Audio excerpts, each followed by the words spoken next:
નમસ્કાર મિત્રો, આજના મુખ્ય સમાચાર પર નજર કરીએ તો હોળી નજીક આવતા થઈ મોટી જાહેરાત. તો દોટ મૂકી દેજો સોના ચાંદીના ભાવમાં મોટો ઘટાડો. તો આવતા મહિનાથી લાગુ થઈ જશે 5 મોટા નિયમો અને ફેરફાર. તો ગુજરાતમાં ક્યારે યોજાશે ચૂંટણી? તો આધાર કાર્ડમાં નવું અપડેટ. અને મિત્રો જાણીશું આજના 15 મોટા સમાચાર. એ પહેલા ગુજરાતના જે પણ મિત્રો આપણી આ યુટ્યુબ ચેનલમાં નવા છે તેમને વિનંતી કરીશ કે આપણી આ ચેનલને સબસ્ક્રાઇબ કરી લે, જેથી કરીને મિત્રો દિવસભરના કામના અને લોક ઉપયોગી સમાચાર તમને આપણી આ ચેનલના માધ્યમથી સૌથી પહેલાં મળી જાય. તો મિત્રો વાત કરીએ આજના સૌથી પહેલા સમાચારને લઈને. તો સરકારી શાળાઓમાં શિક્ષકોની ભરતી. મિત્રો, ગુજરાતી માધ્યમ સિવાયની શાળાઓમાં સ્થાનિક કક્ષાએથી યોગ્ય ઉમેદવારોની ભરતી કરવાની છૂટ ગુજરાત સરકારે આપી છે. ગુજરાતી માધ્યમ સિવાયની શાળાઓમાં જરૂરી લાયકાતવાળા ઉમેદવાર ન મળે તો લાયકાતમાં છૂટછાટ આપીને ભરતી કરાશે તેવો પરિપત્ર શિક્ષણ વિભાગ દ્વારા જાહેર કરાયો છે, જેથી હવે ગુજરાતની શાળાઓમાં શિક્ષકોની ભરતી થઈ શકે છે. ત્યાર પછી મિત્રો મહત્વના સમાચાર વિશે આગળ વાત કરીએ તો મે મહિનામાં વાગશે ચૂંટણીનો ઢોલ. મિત્રો, ગુજરાતમાં સ્થાનિક સ્વરાજ્ય સંસ્થાઓની ચૂંટણી હવે મે મહિનામાં મધ્યકાળમાં યોજાઈ શકે તેવી શક્યતા પ્રબળ બની રહી છે. અંતિમ મતદાર યાદી તૈયાર થઈ જતાં ચૂંટણી યોજવાનો માર્ગ લગભગ મોકળો થયો છે. સૂત્રોના જણાવ્યા મુજબ ગ્રામ પંચાયત, તાલુકા પંચાયત, જિલ્લા પંચાયત તેમજ નગરપાલિકા અને મહાનગરપાલિકાની ખાલી બેઠકો માટે મતદાન પ્રક્રિયા મે મહિનામાં બીજા કે ત્રીજા અઠવાડિયામાં યોજાઈ શકે છે. ત્યાર પછી મિત્રો મહત્વના સમાચાર વિશે આગળ વાત કરીએ તો દોટ મૂકી દેજો સોનું થયું સસ્તું. મિત્રો, વૈશ્વિક નબળાઈને કારણે સોના ચાંદીના ભાવમાં મોટો ઘટાડો જોવા મળ્યો છે. દિલ્હીમાં 24 કેરેટ સોનું 1300 રૂપિયા ઘટીને 1,61,820 રૂપિયા પ્રતિ 10 ગ્રામ થયું છે, જ્યારે અમદાવાદ અને સુરતમાં કિંમત 1,61,720 રૂપિયા પર પહોંચી ગઈ છે. મિત્રો, આંતરરાષ્ટ્રીય સ્તરે સોનાનો ભાવ 5,176.21 પ્રતિ ઓન્સ ડોલર નોંધાયો છે અને સોનાની જેમ ચાંદી પણ સસ્તી થઈને 2,84,900 રૂપિયા પ્રતિ કિલોગ્રામ પર આવી ગઈ છે. મિત્રો, આંતરરાષ્ટ્રીય બજારમાં ચાંદીનો ભાવ 87.28 ડોલર પ્રતિ ઓન્સ બોલાઈ રહ્યો છે. ત્યાર પછી મિત્રો મહત્વના સમાચાર વિશે આગળ વાત કરીએ તો પીએનબીના ગ્રાહકો માટે સારા સમાચાર.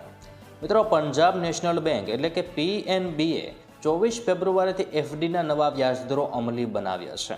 હવે બેંક 444 દિવસની ફિક્સ ડિપોઝિટ પર સામાન્ય નાગરિકોને 6.60%, સિનિયર સિટીઝનને 7.10% અને સુપર સિનિયર નાગરિકોને એટલે કે વ્યક્તિને 7.40% વ્યાજ આપશે.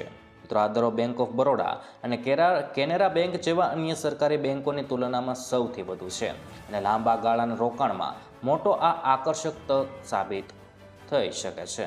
ત્યાર પછી મિત્રો મહત્વના સમાચાર વિશે આગળ વાત કરીએ તો આરોગ્ય કર્મીઓ કૂતરાની ગણતરી કરશે. મિત્રો, રાજકોટમાં રાજ્ય સરકારના એક નવા પરિપત્રને કારણે આરોગ્ય કર્મીઓ રોષ જોવા મળી રહ્યો છે. સરકારી આદેશ મુજબ સિવિલ હોસ્પિટલ, મેડિકલ કોલેજ અને 55 આરોગ્ય કેન્દ્રોના પરિસરમાં રહેલા શ્વાનોની ગણતરી કરવી ફરજિયાત છે. આ કામગીરી માટે એક જિલ્લા હોસ્પિટલ અને 5 સબ ડિસ્ટ્રિક્ટ હોસ્પિટલ સહિતના સ્ટાફને જોતરવામાં આવ્યો છે.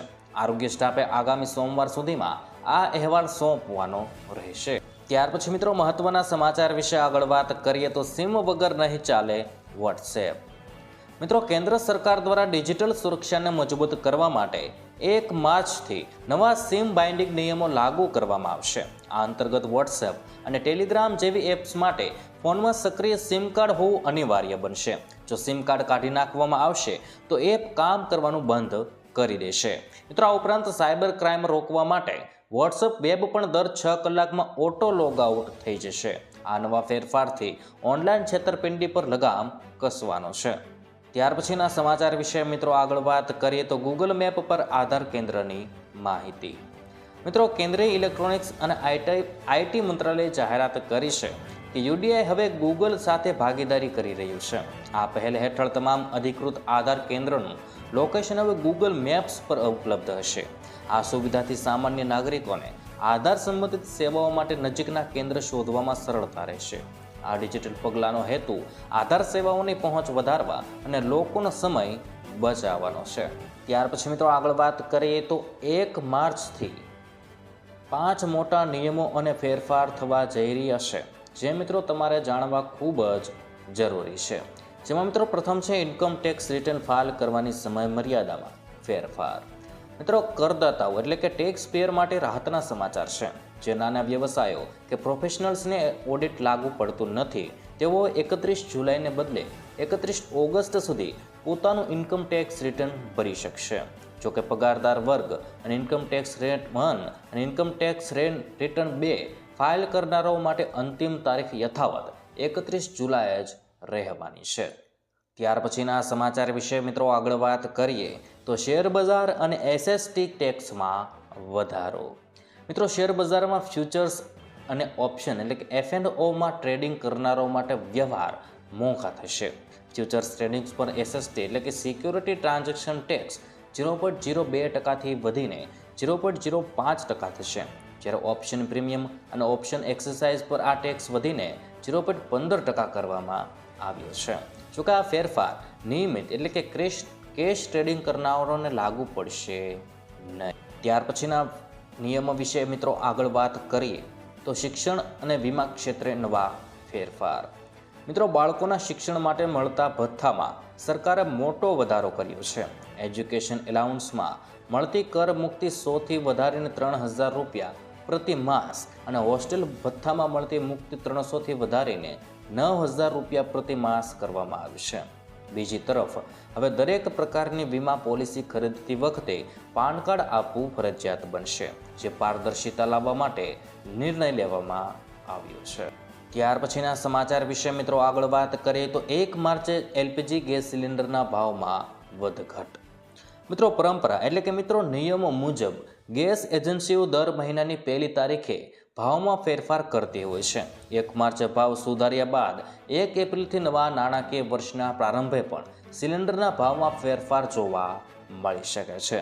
મિત્રો આ ફેરફારની સીધી અસર ગૃહિણીઓના બજેટ પર પડવાની છે.